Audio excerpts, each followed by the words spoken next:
Saludos, bienvenidos amigos y amigas, como siempre a este espacio Periodismo y Sociedad, un conversatorio horizontal que con la ayuda de Dios entablamos cada día por este canal, desde Santo Domingo, República Dominicana, el canal 19, originando y retransmitiendo de manera simultánea por el canal del Sol, canal 6, y en todas sus plataformas digitales. Como siempre con los temas de actualidad.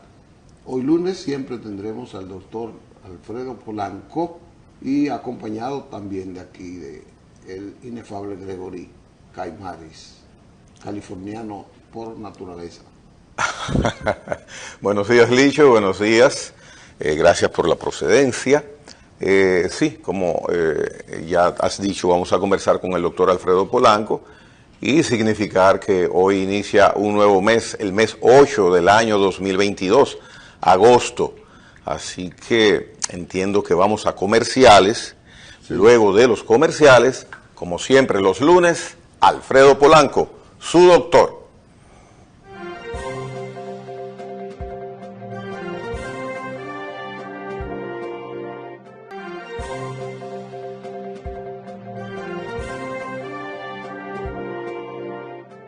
Convertimos los encuentros con las empresas en alianzas de oportunidad.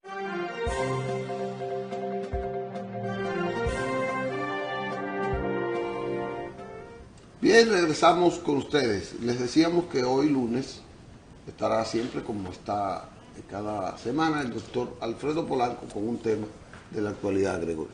Sí, hoy vamos a tratar, supongo, uno de esos temas tan interesantes que él trata, así que, señor Máster, cuando usted lo disponga, vamos a ver con el doctor. Con el doctor Alfredo Polanco. Nos dicen que está en proceso su conexión. Bueno, Licho, mientras el doctor llega, hay que indicar que tenemos una novedad en el sector eléctrico.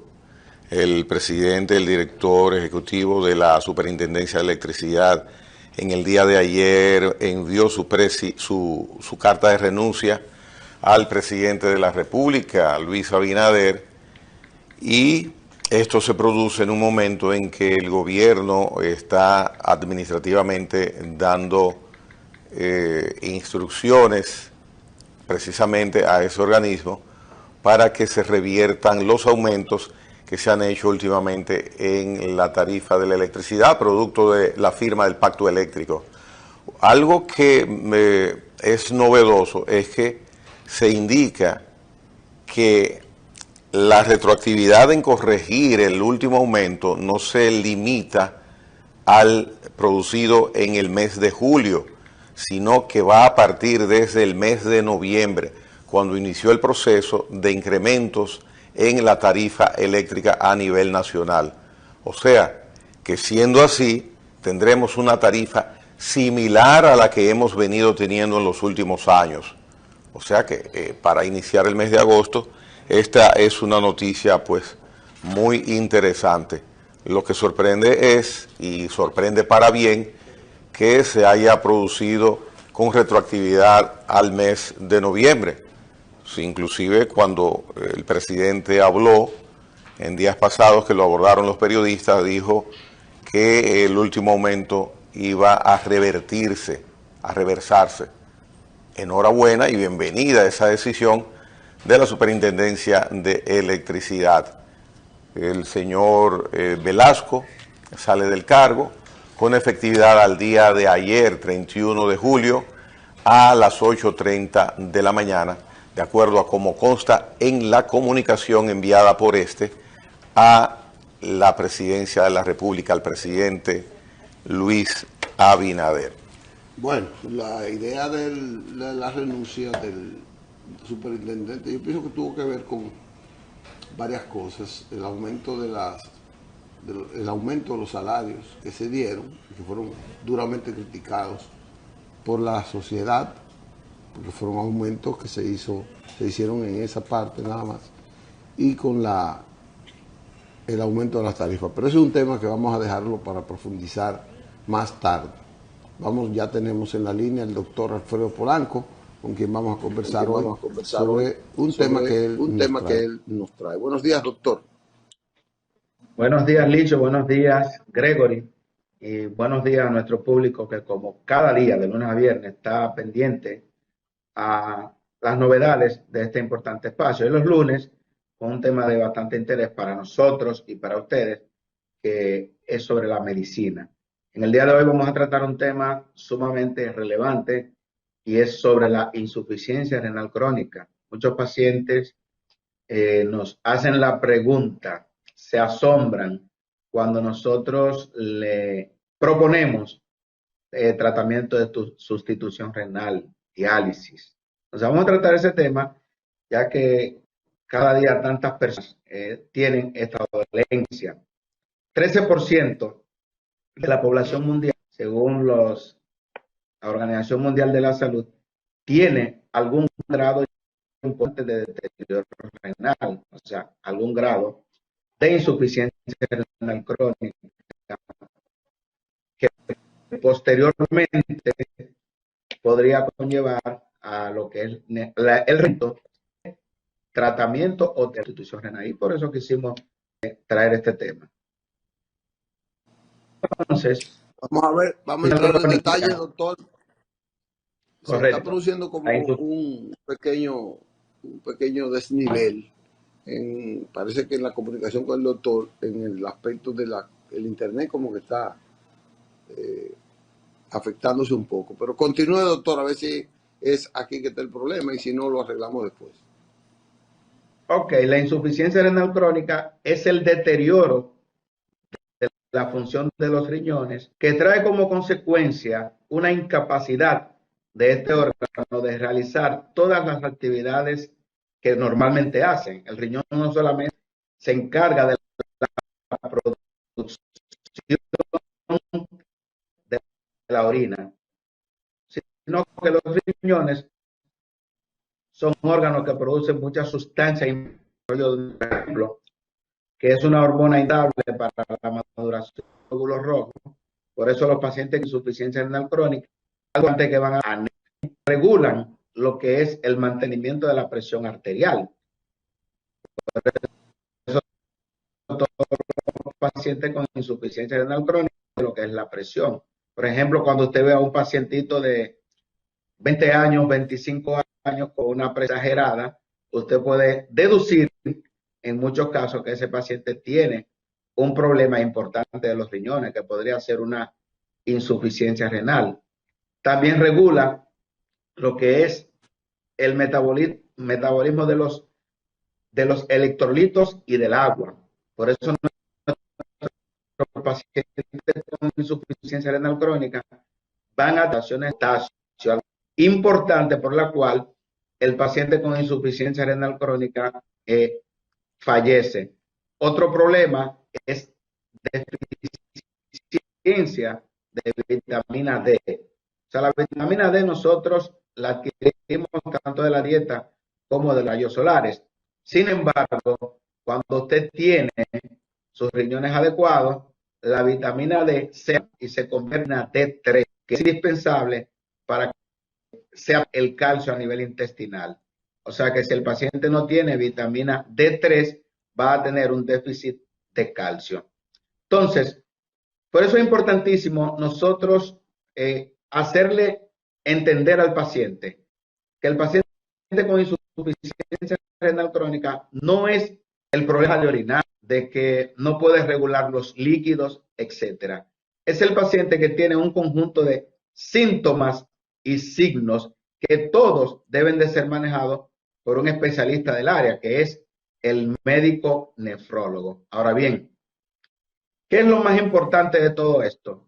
La prevención. Y por eso nosotros decimos al paciente, sobre todo los pacientes diabéticos, los pacientes hipertensos, los pacientes, por ejemplo, que tienen alguna enfermedad hereditaria, como es la poliquistosis renal autodominante, las enfermedades inmunológicas, eritematómicas y otras enfermedades que pueden conllevar a una insuficiencia renal crónica.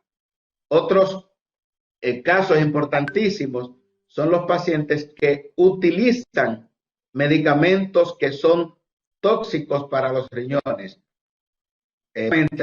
Los antiinflamatorios no esteroideos, denominados por nosotros los médicos como AINES, antiinflamatorios esteroideos.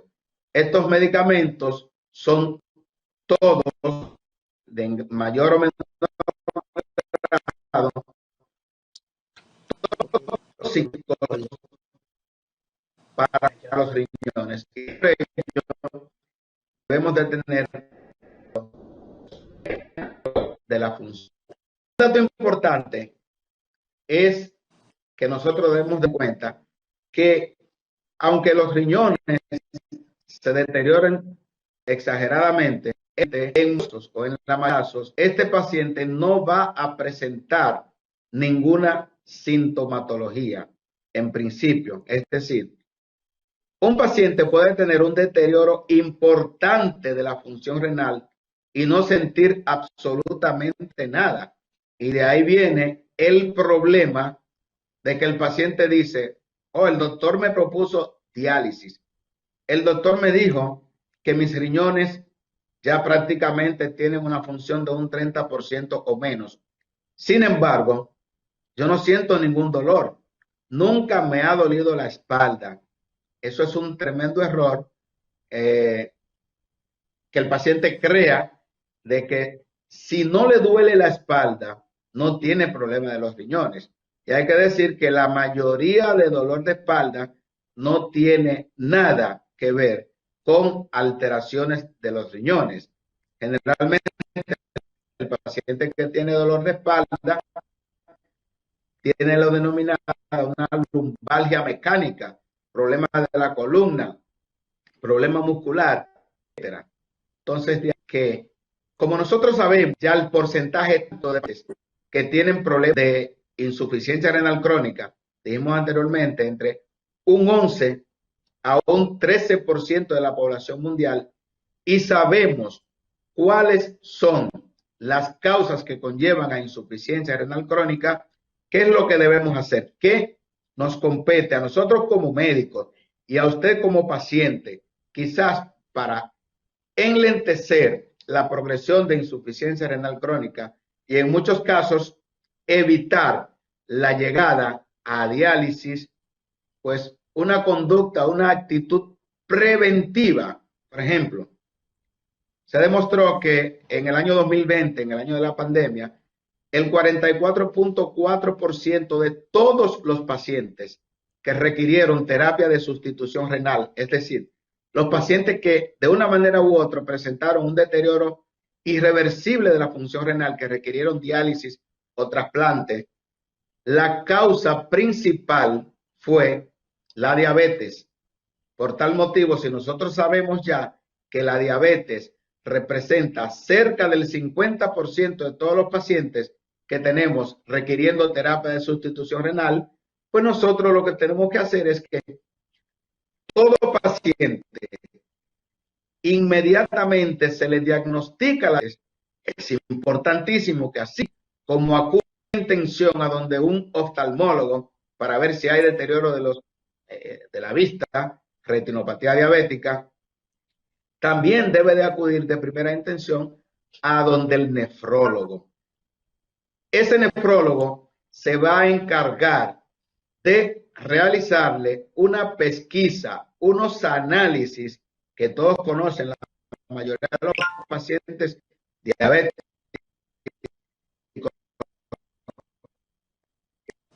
han ido donde buenos médicos conocen, la determinación de 24 horas, que no es percibido examen de orina. El paciente reporta el examen, tiene más de 30 miligramos de albúmina en orina de 24 horas. Ya eso es un dato bastante. Bien, bueno, lamentamos. Vamos a, doctor Polanco, tenemos una situación de intermitencia en su transmisión. Una situación de intermitencia en su transmisión. No sé si usted pueda reforzar, como hizo en días anteriores, la conexión de su internet para entonces tener una perfección como es todos los lunes. Bien, mientras tanto, continuamos aquí en el estudio, Licho, y verdaderamente este tema que el doctor está tratando hoy día, la insuficiencia renal crónica, es importantísimo. Un dato que él da, de que yo puedo tener mis riñones con una situación negativa, afectada, y no sentir ningún tipo de síntoma. Por eso la importancia, y el doctor Polanco lo reitera día por día, cada vez que está en Periodismo y Sociedad, de los chequeos periódicos con el médico, a manera de supervisión, y mucho más, como él lo ha indicado, que casi el 50% de las personas que tienen diabetes van necesariamente a tratamiento de riñones. O sea que es vital la supervisión médica a manera de prevención, mucho más si usted tiene un padecimiento como es la diabetes o, como el mismo doctor Polanco lo ha dicho, la hipertensión arterial. Bueno, esa es una enfermedad que causa mucho dolor interno, dolor familiar, porque el que sufre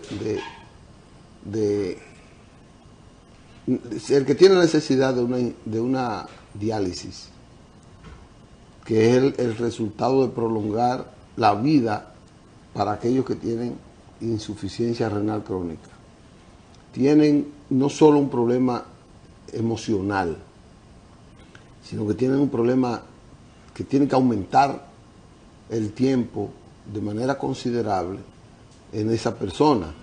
Esa persona ve limitadas sus funciones vitales, su rutina saludable de vida, tiene pendiente que ya no es con la misma fortaleza con la que trabaja, sino también que hay un gasto exagerado, excesivo, porque una diálisis le sale a cada persona, una sola, tengo entendido, con un presupuesto de cerca de 5,000 pesos, una. Y ya cuando una persona tiene que dializarse mínimamente 3 veces a la semana, usted está hablando que esa persona no solo son los 5,000 pesos que cuesta lo que es la diálisis en la mayor parte de las veces, sino también cuánto cuesta el de estar movilizándose, el tener que trasladarse de un sitio a otro y las personas que deben acompañarlo. Cuando el doctor regrese, yo me gustaría recabar la opinión suya porque noto como que hay ahora mismo un mayor interés en la salud pública, en términos del Estado, de que hay que montar mayor cantidad de salas, hay que preparar mayor cantidad de salas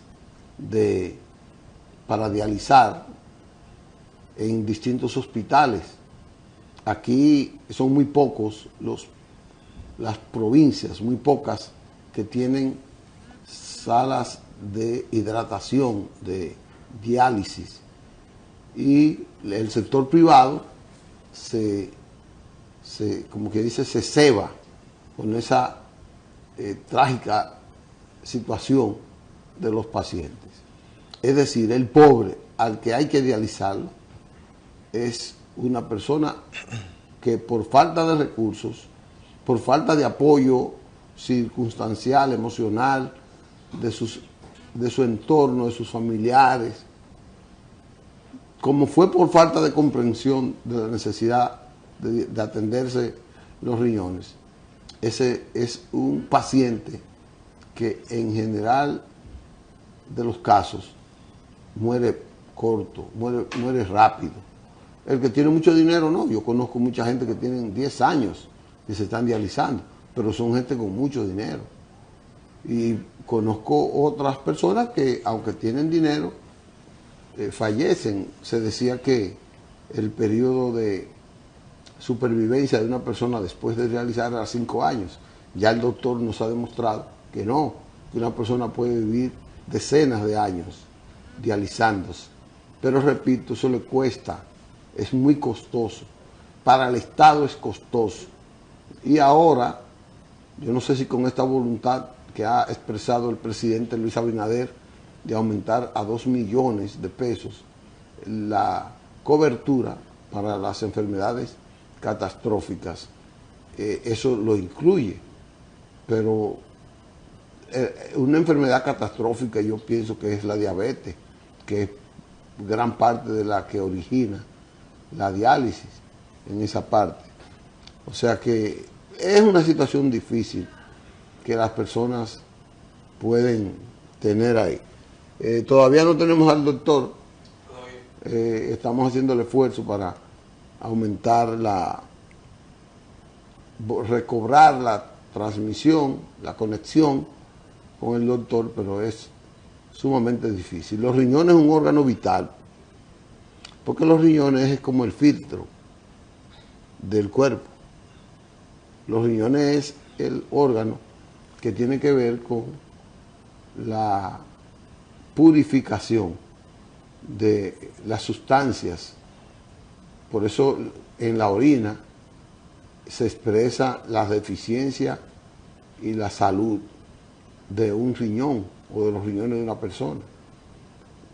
Los riñones tienen que estar en excelentes condiciones para poder realizar su trabajo con eficiencia, con calidad, porque de no hacerlo, entonces estas enfermedades, porque esa contaminación, esa impureza con la que circulan la sangre, los organismos, entonces eso se riega todo el cuerpo, así dicen en el campo, se riega, y al regar se contamina todo, y de ahí viene la hinchazón, de ahí viene el hígado, ahí viene todo.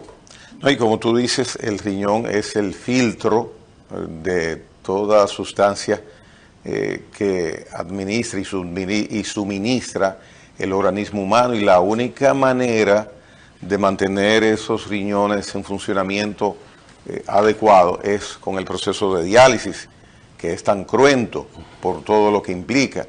Y para salir de diálisis, la única solución es el trasplante renal. Aquí en República Dominicana usualmente se hace trasplante renal, pero está el inconveniente de la necesidad de que haya un donante compatible con la persona que necesita pues el riñón. Y luego, cuando se logra esto, que ya la persona puede recibir un riñón trasplantado, también, igual que con la diálisis, son decenas los años que una persona dando un buen trato a ese riñón que ingresa a su organismo, pues permanece sin mayores inconvenientes, con dietas específicas y con un protocolo adecuado, porque es un órgano nuevo que ha sido ingresado al organismo. Es más difícil el trasplante que la diálisis. Y si la diálisis es difícil, el trasplante es difícil por la carencia de una cantidad importante de donantes, porque es posible que tú tengas una persona que esté dispuesta a donarte un riñón. Sin embargo, cuando se hacen las pruebas, no resulta compatible.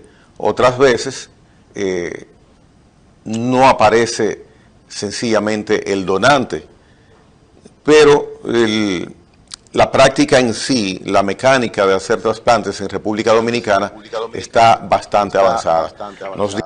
Nos dice Elton que ya tenemos al doctor Alfredo Polanco nueva vez en otra área con nueva conexión, así que el momento es suyo, doctor Polanco. Bien, disculpando con las interferencias, pero estamos precisamente en un centro de salud y la conexión no es bastante buena, pues nosotros como médicos tenemos muchas veces que acudir a resolver emergencias, sobre todo de insuficiencia renal. Ahora mismo tenemos un paciente que es diabético y tiene una insuficiencia renal crónica y tenemos que colocarle un catéter de diálisis. Precisamente de eso es que vamos a conversar. La insuficiencia renal crónica. Doctor, Sí. mire, Sí. antes de que usted amplíe su explicación, Cuando usted hablaba de las prevenciones y los motivos que causaban afectación directa al riñón, usted mencionó los medicamentos antiinflamatorios. ¿Qué tan frecuente es usar medicamentos antiinflamatorios y cuáles son las características de estos medicamentos para que le cause daño al riñón en un uso que usted ha indicado extendido, continuo de estos medicamentos?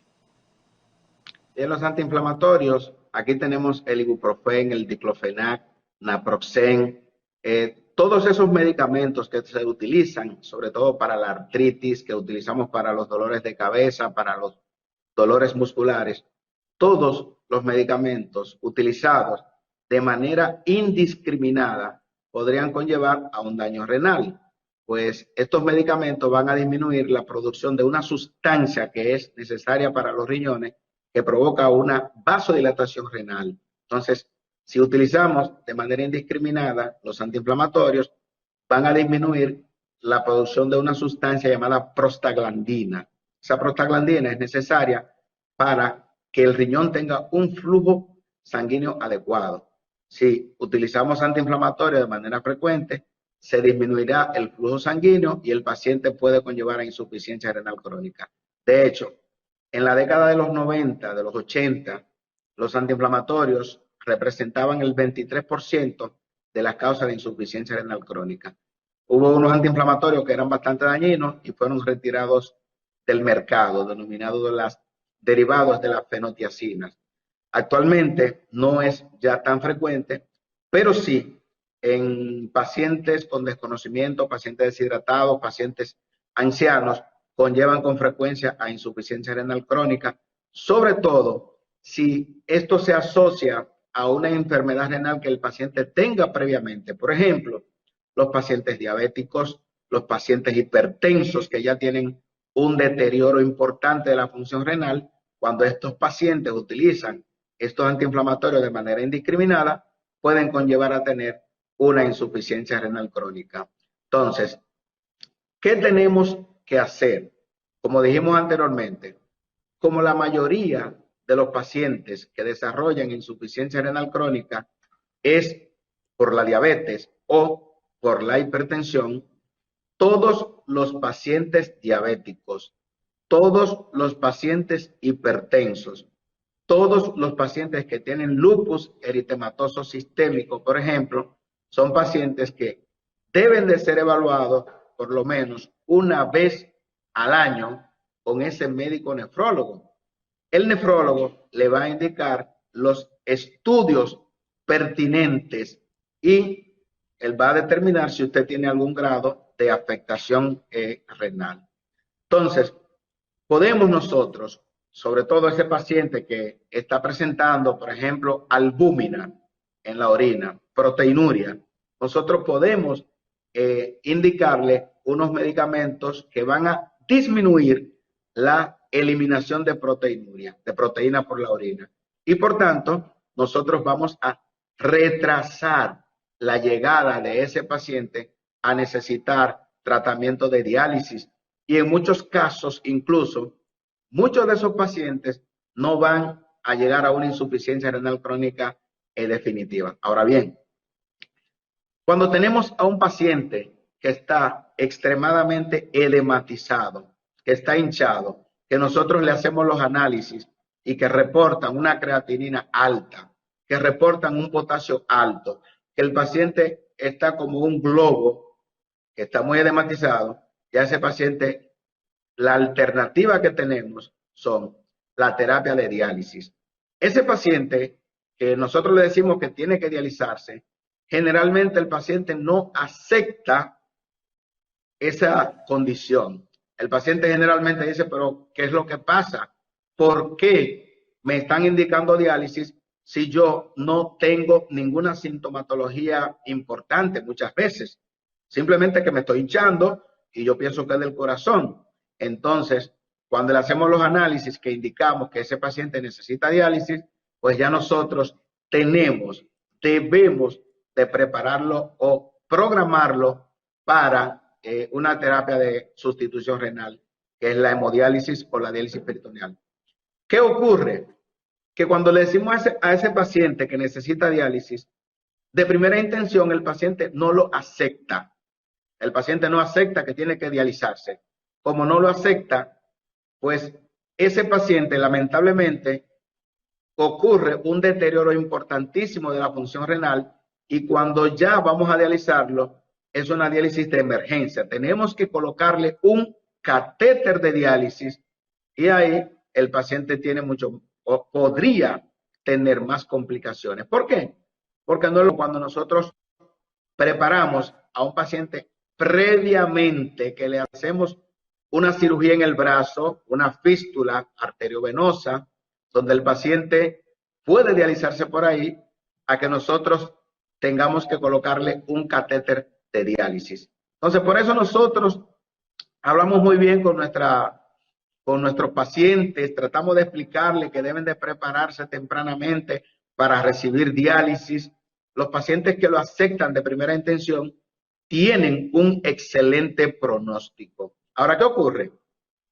Que el paciente cree, o muchos pacientes, en el argot popular se dice que diálisis es muerte, y nosotros los nefrólogos decimos todo lo contrario. Diálisis es vida. ¿Por qué es vida? Porque nosotros no tenemos una máquina para los pacientes que tienen hepatopatía crónica, para los pacientes que se le dañó completamente el corazón. Los pacientes que tienen diálisis, que necesitan diálisis, que tienen insuficiencia renal crónica, tenemos un riñón artificial que podemos conectar a ese paciente durante 4 horas, 3 veces por semana, y ese paciente puede vivir 5 años, 10 años, 15 años, 20 años o más dializándose. Pero ¿cuál es la otra ventaja que tenemos con ese paciente? Que ese paciente, además de que se está dializando, puede prepararse para recibir un trasplante. Ustedes estaban conversando hace un momentito de lo que es el trasplante. Lamentablemente, en nuestro país, República Dominicana, tenemos poca cultura del trasplante. Sin embargo, un paciente trasplantado es un paciente que puede vivir toda una vida con calidad, o sea, calidad de vida, que eso es lo más importante en cualquier enfermedad, durante 5, 10, 15, 20 años, 25 años, 30 años. O sea que un paciente trasplantado puede vivir toda una vida. Hoy precisamente, día 1 de agosto, tengo a un paciente que cumple 21 años de trasplantado. Es un paciente que nosotros lo trasplantamos donde su hermano gemelo le donó un riñón. Y ese paciente no utiliza ningún tipo de medicamento porque eran 100% compatibles. O sea, una compatibilidad 100%. Y es como ellos me estaban mostrando. Doctor, Sí. y los dos han vivido ese tiempo en normalidad. Correctamente, los dos. ¿Por qué? Porque el que le donó, el donante, no es un paciente enfermo. Entonces, el que estaba enfermo hace 21, 22 años, que duró en diálisis 1 año, tenía una insuficiencia renal crónica por una enfermedad glomerular, pues tenía la ventaja de que tenía un hermano gemelo idéntico, le donó su riñón, como fue un gemelo idéntico y hay 100% de compatibilidad, pues los dos están perfectamente vivos y sin, como ellos me dicen, no estamos usando ni siquiera una aspirina. ¿Por qué?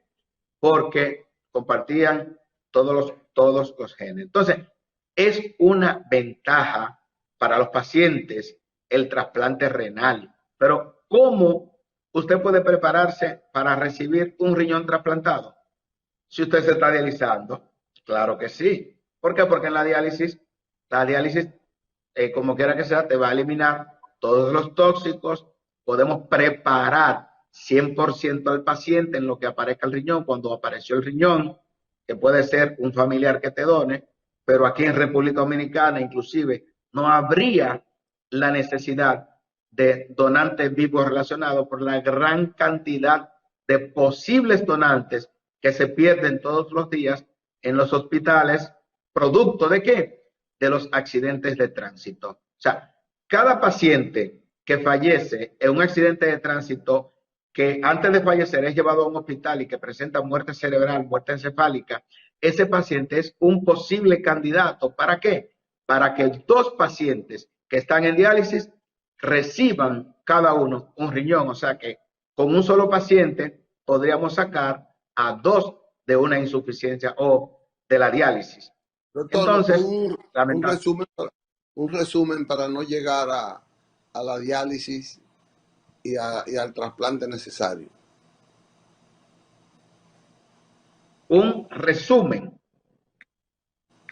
Sí, un consejo final que resuma las medidas preventivas que podemos tener. Sí, es importante eso. O sea, lo importante de todo esto es usted no tener que llegar. Pero a nosotros los nefrólogos no nos gusta decir que el que llegó ya es una maldición o no, para nada. Nosotros suavemente, tranquilamente le decimos a los pacientes diabéticos que tienen proteinuria o que tienen la creatinina alta, le decimos los medicamentos que debe de utilizar. Primero, control estricto de la diabetes. ¿Por qué? Porque se sabe que la diabetes es la principal causa de insuficiencia renal crónica en el mundo. Control estricto de la presión. La presión es un factor de progresión muy importante de enfermedad renal crónica. Y control de la proteinuria. O sea, ese paciente, mientras más proteína está eliminando, por ejemplo, la semana pasada, el jueves, tuve un paciente que estaba eliminando 4.000 miligramos de proteína en orina de 24 horas, cuando lo normal es que un paciente no elimine más de 150 miligramos. Estaba eliminando 4.000 miligramos. ¿Qué implica eso? Que ese paciente, lamentablemente, si no lleva un tratamiento adecuado, es un paciente que en los próximos años va a estar en diálisis. Pero ¿qué sucede? Que es un paciente lamentablemente muy desordenado. El paciente, como no le duele nada, el paciente lo coge muy suave y dice, sí, no hay problema, doctor, yo voy a controlarme. Pero nosotros sabemos en sí que como a ese paciente no le está doliendo nada, lamentablemente, porque por eso el dolor es un mecanismo de defensa, es un aviso de que algo anda mal. Si a usted no le duele nada, usted cree que todo anda bien. Y ese es el problema con los riñones. Generalmente usted puede tener un deterioro importante de sus riñones y tener escasa sintomatología. Y cuando le presentan la diálisis, generalmente por eso el paciente la rechaza. Por eso, en República Dominicana, la alta mortalidad de los pacientes con insuficiencia renal crónica. ¿Alguna pregunta, Doctor, Licho y Gregor? mire, ya que usted prácticamente se marcha de su segmento, ¿hay más mujeres o más hombres en diálisis? Generalmente en una unidad de diálisis vamos a encontrar a más hombres. Por ejemplo, ahora mismo en el Hospital de la Diabetes, que es donde estamos, de los 12 pacientes que están recibiendo tratamiento de sustitución renal, o sea, diálisis, hay, hay 7 hombres y 5 mujeres. Generalmente, casi siempre usted va a encontrar que el 70% de los casos que están dializándose son hombres. Posiblemente el hombre sea más descuidado en el sentido de que va menos al médico, la mujer se chequea más, el hombre no utiliza tanto una actitud preventiva y por eso lamentablemente pensamos que es una de las causas por las cuales encontremos más hombres en diálisis que mujeres. Ok.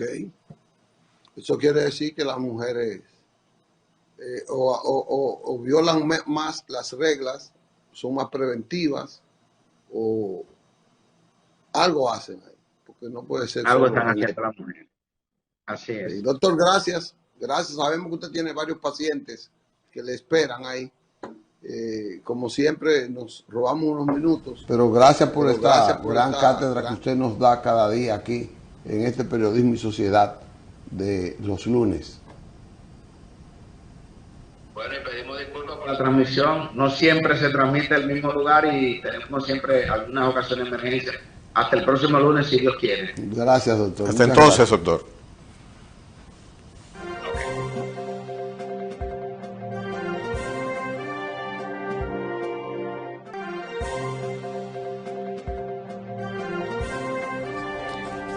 Bien, regresamos con ustedes hoy en esta ya parte final. Gregory Caimares, ya tratamos el tema de la renuncia del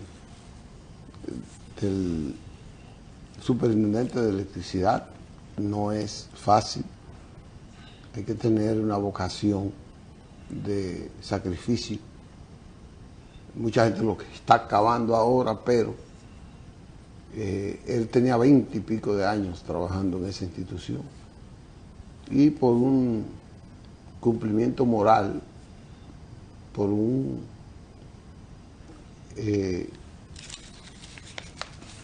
yo soy de los que cree que los presidentes no siempre deben recibir y aceptar todas las renuncias. Y yo siempre creo que las redes no deben ser las fuentes que dirijan la acción de un mandatario. Hay cosas que deben justificarla de una manera. Cada día más el Estado se ve que había tenido un cambio, pero se ve lesionado de tener a técnicos de mucha valía,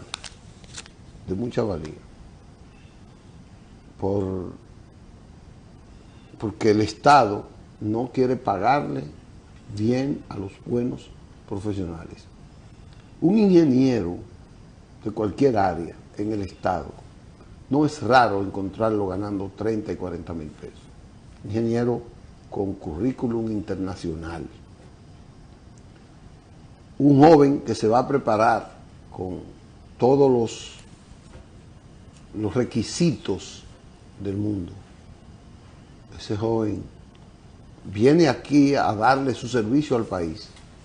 Y como pertenece ya a una clase, necesita recursos, necesita mantener una formación, porque el profesional tiene que seguir manteniéndose informado, y eso requiere un estatus, porque requiere estar en una capacidad de investigación, de información, etc.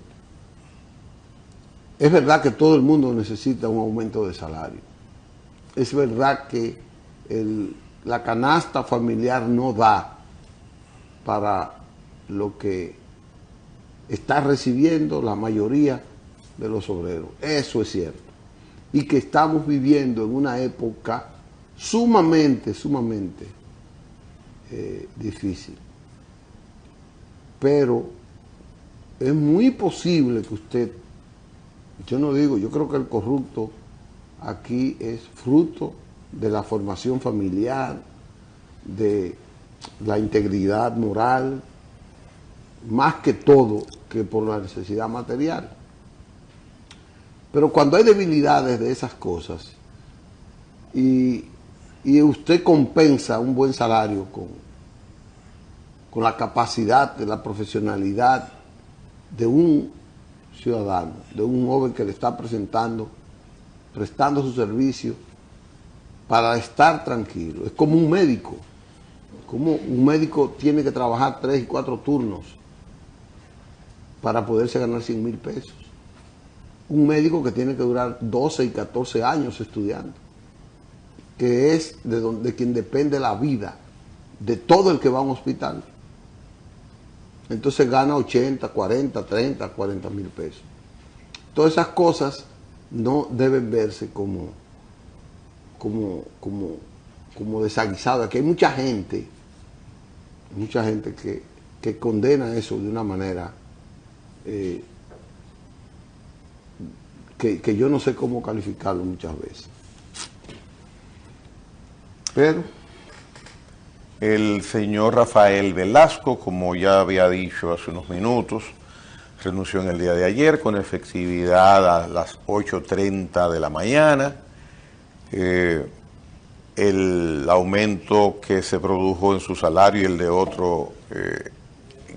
otra parte del staff de la superintendencia estuvo avalado en disposiciones que estaban establecidas. Ellos dijeron que sola y única exclusivamente cumplían en su momento con aplicar esa disposición.